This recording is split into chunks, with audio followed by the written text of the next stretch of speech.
Halo, bertemu lagi dengan saya Vera Arfianti. Kali ini kita akan membahas materi terkait impuls, momentum, dan hukum kekekalan momentum beserta soal dan pembahasannya. Sebelum itu teman-teman bisa silakan like dan subscribe channel ini. Kita mulai dari momentum. Momentum itu didefinisikan sebagai tingkat kesukaran untuk menghentikan gerak suatu benda. Bisa dilihat pada visualisasi gambar di atas. Jadi ada mobil dan motor itu memiliki kecepatan yang sama. Mobil kemudian menabrak suatu papan penghalang dan motor itu menabrak suatu pohon. Bahwa dampak kerusakan yang disebabkan oleh mobil itu akan lebih besar dibandingkan dengan motor saat menabrak suatu benda. Hal ini membuktikan bahwa mobil yang masanya lebih besar dari motor akan menyebabkan gerak benda tersebut sulit dihentikan. Sehingga semakin besar massa benda, maka gerak benda itu akan semakin sulit dihentikan. Atau besar momentum yang lambangnya P kecil itu akan sebanding dengan massa M. Kemudian besaran selanjutnya yang mempengaruhi momentum itu adalah kecepatan. Jadi semakin besar kecepatan suatu benda, maka semakin sulit benda tersebut dihentikan. Nah, sebagai contoh dalam bermain sepak bola, ketika seseorang menendang bola dengan kecepatan yang besar, maka penjaga gawang akan lebih sulit untuk menangkap bola dibandingkan dengan bola tersebut diberikan kecepatan yang lebih kecil. Sehingga besar momentum itu sebanding dengan kecepatan atau P sebanding dengan V. Dari persamaan di atas, besaran momentum itu dapat dirumuskan dengan P sama dengan M kali V. Jadi P tersebut adalah momentum dalam kilogram meter per sekon, kemudian M tersebut adalah massa dalam kilogram, dan V itu adalah kecepatan dalam meter per sekon. Inilah rumus dari persamaan momentum. Kemudian besaran selanjutnya itu adalah impuls. Impuls itu dilambangkan dengan I besar, merupakan gaya kontak rata-rata F yang bekerja pada suatu benda dalam selang waktu tertentu yang sangat singkat. Untuk impuls sendiri itu dirumuskan dengan F kali delta T. Kemudian dapat diuraikan kembali menjadi I sama dengan F kali T2 min T1.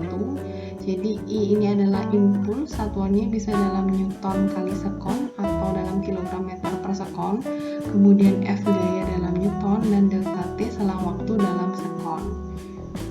Jika nanti disediakan ada sebuah grafik F terhadap delta T seperti pada gambar, untuk mencari besar impuls bisa dicari dengan luas daerah di bawah grafik FT. Nah, bagaimana hubungan impuls dan momentum? Jadi impuls dan momentum itu ternyata memiliki suatu dimensi dan satuan yang sama. Dari penurunan hukum kedua Newton itu diperoleh besar impuls ternyata sama dengan perubahan momentum atau delta P, sehingga bisa diturunkan menjadi I itu sama dengan P2 min P1. Karena I tadi adalah rumusnya F kali delta T, jadi persamaan terakhirnya menjadi F kali delta T itu akan sama dengan P2 min P1. Jadi I itu adalah impuls, kemudian F itu gaya, delta T selang waktu, P2 di sini adalah momentum akhir benda, kemudian P1 tersebut adalah momentum awal benda. Jadi hubungan antara impuls dan momentum itu adalah impuls yang dikerjakan pada suatu benda akan sama dengan perubahan momentum yang dialami oleh benda tersebut. Jika terdapat dua buah benda yang saling bertumbukan, maka akan mempengaruhi pergerakan kedua benda tersebut setelah bertumbukan, dan disanalah berlaku hukum kekekalan momentum. Jadi bunyi dari hukum kekekalan momentum itu adalah dalam suatu peristiwa tumbukan sentral, momentum total sistem sesaat sebelum tumbukan itu sama dengan momentum total sistem sesaat sesudah tumbukan.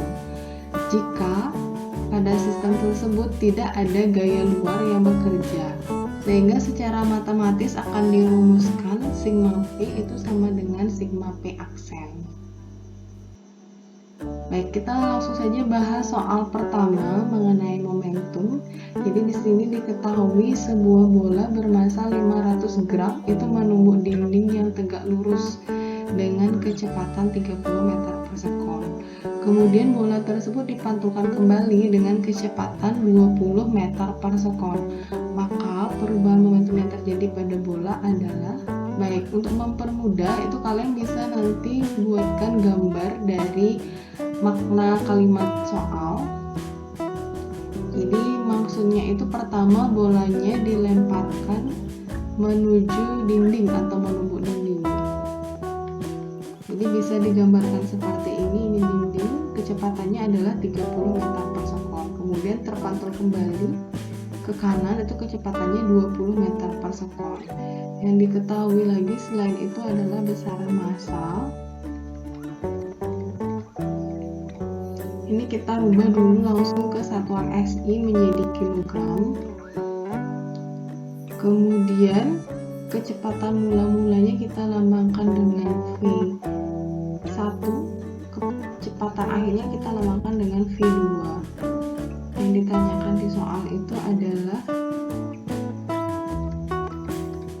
perubahan momentum, jadi delta P-nya berapa.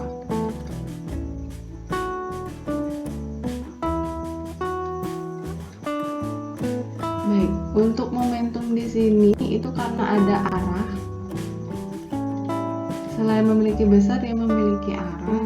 Jadi momentum itu nanti termasuk suatu besaran vektor. Jadi memperhitungkan arah. Nah, dalam soal ini yang digunakan itu juga kecepatan itu juga besaran vektor. Jadi memperhitungkan arah ya. Ketika misalkan kita ingin menggunakan permisalan, karena di sini ada tanda ke kiri sama arah ke kanan. Misalkan arah ke kanan kita pakai permisalannya positif, itu tandanya V2 dalam soal itu yang diketahui adalah positif 20 meter per sekon. Jadi kita pakai permisalan yang ke kanan itu tandanya positif, otomatis yang arah ke kiri itu tandanya adalah negatif, sehingga V1 ini arahnya ke kiri, berarti V1 itu adalah minus 30 meter per sekon, seperti itu. Jadi dalam momentum itu kita akan selalu melihat arah selain besar dari suatu besaran kecepatannya. Sehingga kita masuk ke persamaan yang ditanyakan adalah delta P. Ingat, delta itulah selisih antara momentum akhir dengan momentum awal, P2 min P1. Kemudian P itu rumusnya tadi adalah M kali V, sehingga P2 itu artinya M2 kali V2 dikurangi dengan M1 kali V1. Kemudian sampai di sini, karena ini bendanya sama, 1, sehingga ini masanya sama atau M kali V2 dikurangi dengan M kali V1. Jadi hanya besar kecepatannya saja yang berubah. Delta P itu menjadi masanya adalah 0,5, kemudian V2 nya positif 20 dikurangi dengan 0,5, V1 nya tadi karena arahnya ke kiri adalah minus 30. Nah, ini dihitung hasilnya adalah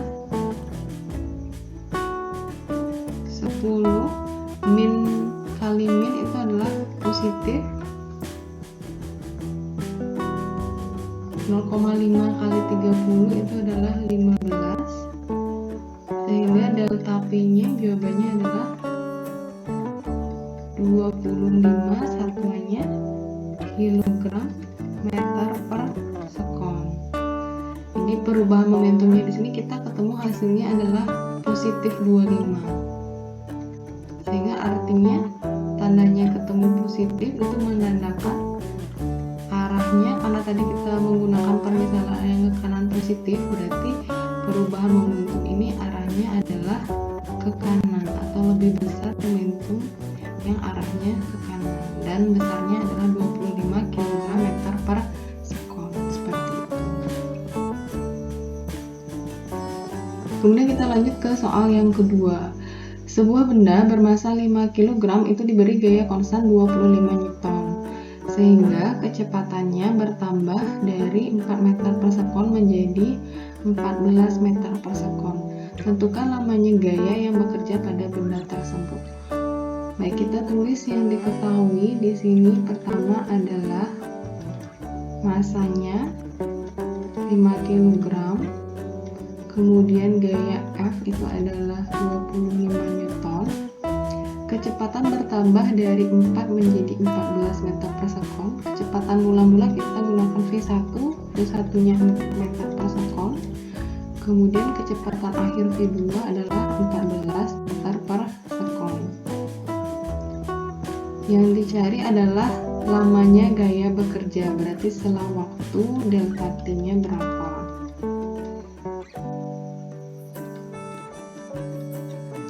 Jadi perlu diingat ketika ada gaya kemudian ditanyakan selang waktu, jadi ada F dengan delta T, berarti di sini konsep yang digunakan itu adalah konsep dari impuls. Nah, impuls tadi itu persamaannya adalah F kali delta T. Kemudian karena di sini yang diketahui ada perubahan kecepatan, berarti kita bisa memperoleh nilai perubahan momentum, sehingga kita gunakan persamaan impuls yang kedua. Impuls itu rumusnya juga sama dengan perubahan momentum atau delta P, sehingga dari kedua persamaan ini kita peroleh impuls sama dengan impuls, artinya F kali delta T itu juga sama dengan delta P, perubahan momentum. Gayanya ada, nilainya 25, kita ingin mencari delta T. Kemudian selisih momentum, berarti ingat momentum akhir M kali V2 dikurangi dengan momentum awal M kali V1. Nah, ini sebenarnya M-nya bisa dikeluarkan sehingga menjadi V2 ke V1. Kemudian kita substitusi semua nilai besarannya. V2 14, V1 4. Nah, di sini tidak ada disebutkan arahnya berubah, berarti tanda kecepatannya sama ya, karena dalam arah yang sama. Nah, ini kali 10, kemudian delta T itu menjadi 50 dibagi dengan 25, atau besar selang waktunya adalah 2 sekon. Jadi lamanya gaya bekerja pada benda tersebut sehingga kecepatannya bertambah itu adalah selama 2 sekon. Jadi pada soal nomor 2 ini yang digunakan itu adalah konsep impuls. Kemudian kita lanjut ke soal 3. Soal ketiga ini ada bola kasti yang massanya 0,2 kg dilempar horizontal ke kanan dengan kecepatan 30 meter per sekon, kemudian dipukul. Nah, kalau dipukul, bola itu menjadi berubah arah dengan kecepatan 50 meter per sekon ke kiri. Jadi pertama dia gerakannya ke kanan, kemudian nanti setelah dipukul gerakannya ke kiri. Jika kontak bola dan pemukul terjadi selama 0,001 sekon, maka besar impuls yang diberikan pemukul pada bola berapa? Baik, di sini yang diketahui adalah massa dari bola 0,2 kg. Pertama dia dilemparkan ke kanan. Jadi kalau misalkan kalian susah membayangkan, nanti kalian bisa gambar seperti ini ya. Jadi kecepatannya itu mula-mula adalah V1, dengan V1 itu 30 meter per sekon. Kemudian nanti sampai di sini setelah dilempar dia dipukul sehingga kecepatannya berubah. Jadi maksudnya nanti berubah arah seperti ini, menjadi ke kiri. kecepatannya kita lambangkan dengan V2. Nah, karena berubah arah, berarti nanti di sini tandanya berbeda dengan V1 ya. Kita pakai permisalan yang ke kanan positif. Jadi sebenarnya permisalannya ini bebas. Kalian bisa gunakan ke kanan positif atau kalian bisa gunakan ke kiri yang positif. Asalkan nanti ketika kalian ketemu jawaban akhir, kalian nanti lihat tandanya ketemu positif atau negatif dan bandingkan dengan permisalan di awal yang kalian gunakan, seperti itu. Nah, untuk sekarang kita gunakan misalkan yang ke kanan positif, itu artinya nilai V2 nya ke kiri menjadi negatif 50 meter per sekon karena arahnya berbeda. Kontak ini adalah selang waktu, berarti delta T-nya 0,001 sekon. Yang dicari itu adalah besar impulsnya berapa.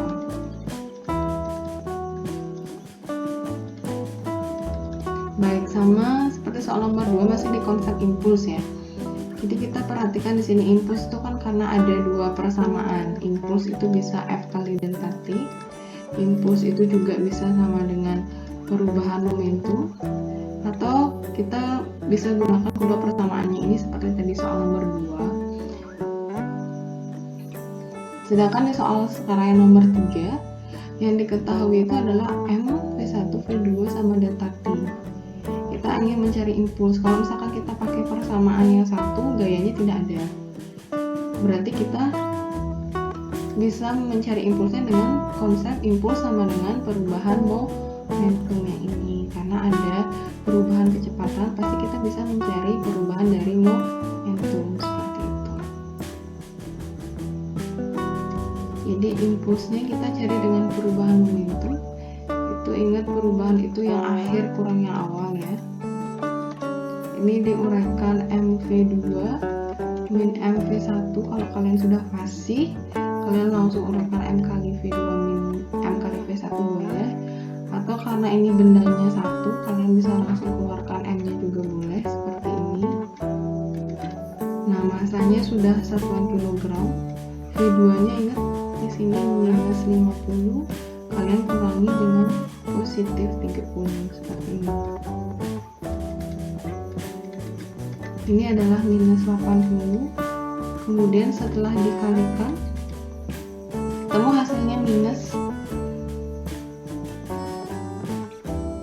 16, satuannya Newton sekon, seperti itu. Jadi besar impulsnya 16, tanda minus ini menandakan arahnya.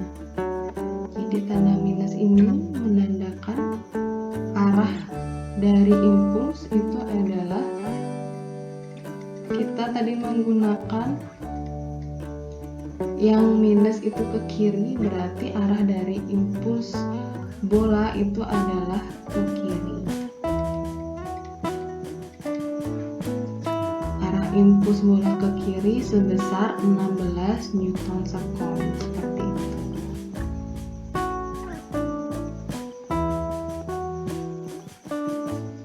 Kemudian kita lanjut ke soal yang keempat. Soal yang keempat, bola A bermasa 2 kg bergerak ke utara dengan kecepatan 4 meter per sekon.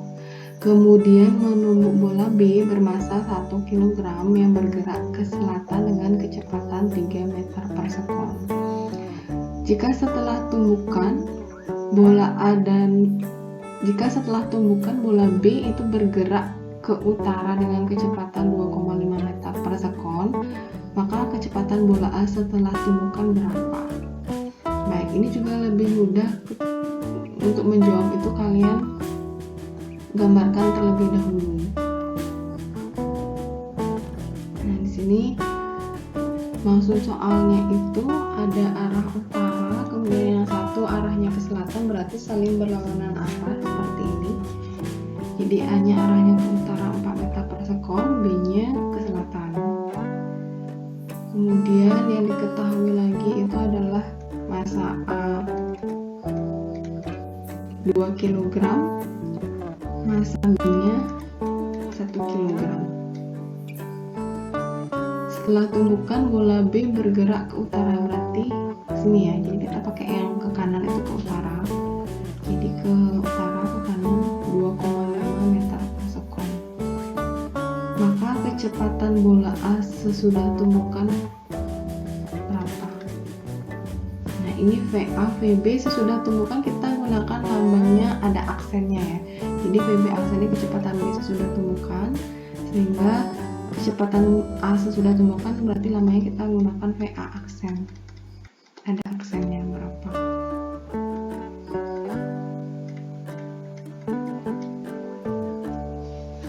Baik, sebelum menjawab menggunakan konsep apa dalam soal yang nomor 4, kalian perhatikan terlebih dahulu ya, jadi ini tandanya gunakan positif atau negatif seperti itu. Ini arahnya ke utara, ke kanan. Kesepakatan ke kanan kita gunakan positif. Jadi di bab momentum ini dan impuls itu, momentum dan impuls itu besaran vektor, harus memperhitungkan arah. Ke kanan tandanya positif, berarti yang ke kiri tandanya negatif.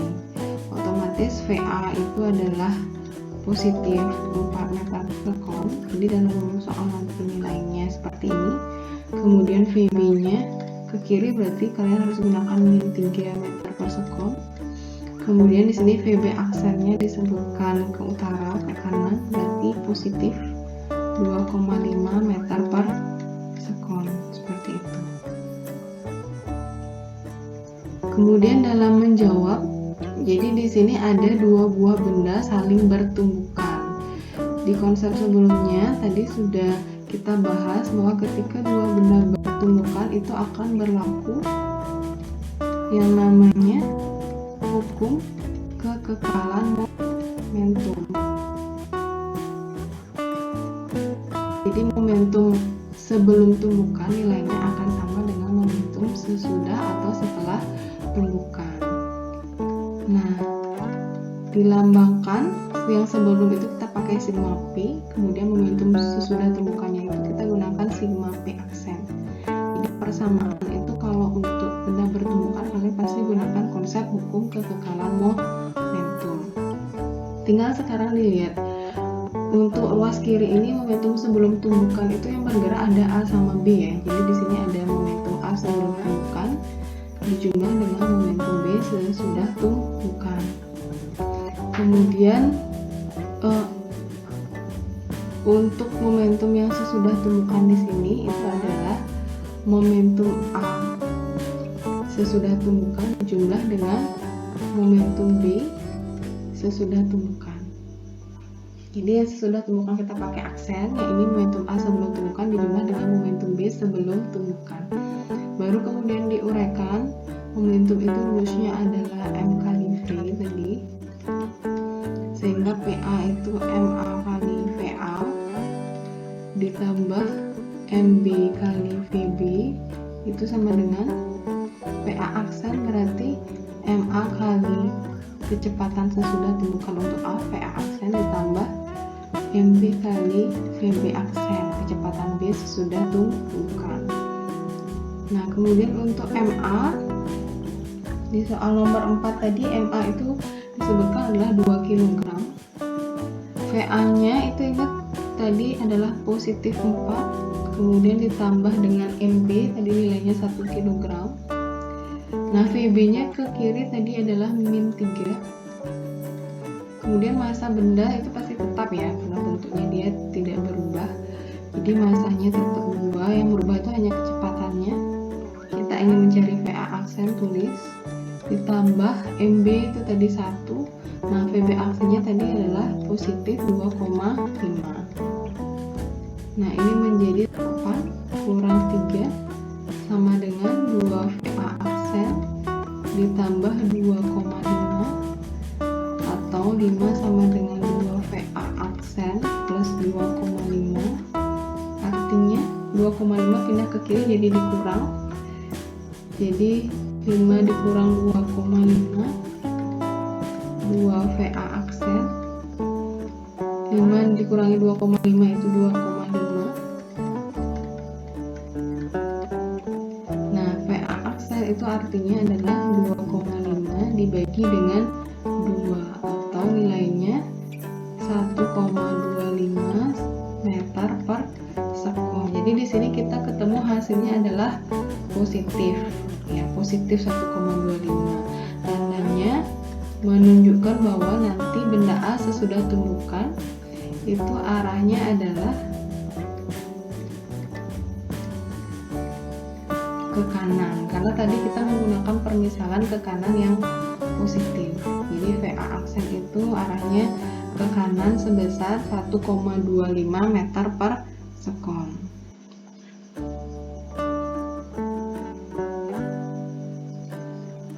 Kemudian kita lanjut ke soal yang kelima. Ini adalah soal yang terakhir. Nah, di sini juga soal yang kelima ini sering terlihat di contoh soal tugas, kuis, dan ulangan harian mengenai topik pembahasan momentum ya. Jadi ada balok dan peluru. Nah, ada sebuah balok kayu itu masanya 2 kg diam di atas lantai. Kemudian ditembakkan sebutir peluru bermasa 40 gram dengan kecepatan 150 meter per sekon. Jika peluru menembus balok dan kecepatannya berubah menjadi 80 meter per sekon, tentukan kecepatan balok tersebut setelah tembakan. Baik, di sini kita tuliskan yang diketahui. Jadi ada massa balok, kita gunakan lambangnya MB.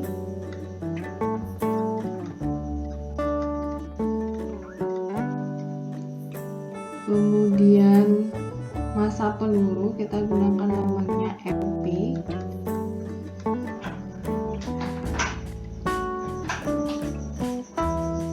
Dirubah jadikan kilogram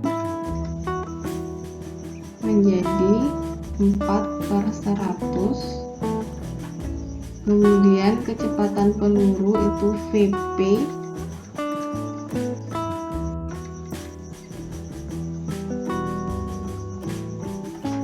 kecepatan peluru sesudah menembus balok, berarti kecepatan sesudah tumbukan VP aksen 80 meter per sekon.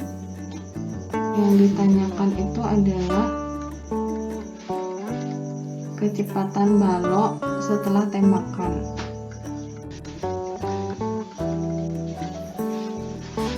Berarti kecepatan balok sesudah tumbukan VP aksennya berapa?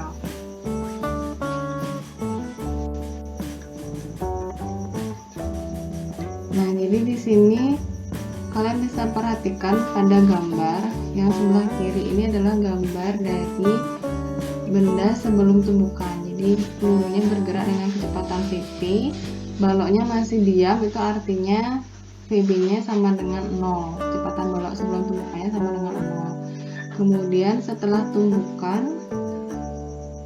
pelurunya bergerak dengan kecepatan 80, VP aksennya 80. Kita ingin mencari nilai VB aksen. Jadi saat peluru mengenai balok, di sini ada proses tumbukan, sehingga nanti kita menyelesaikannya menggunakan hukum kekekalan momentum.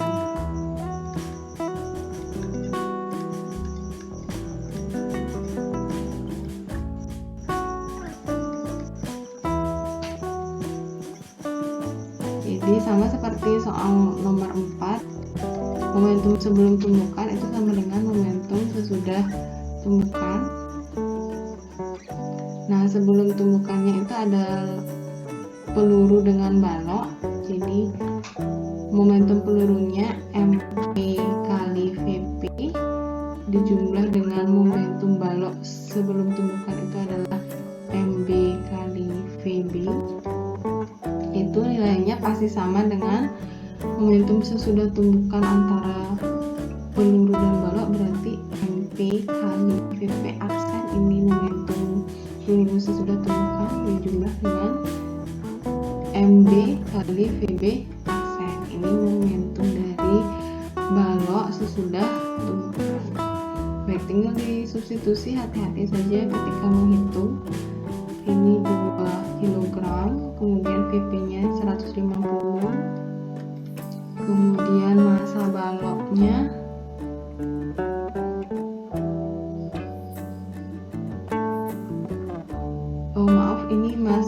pelurunya 4/100 ya. 4/100,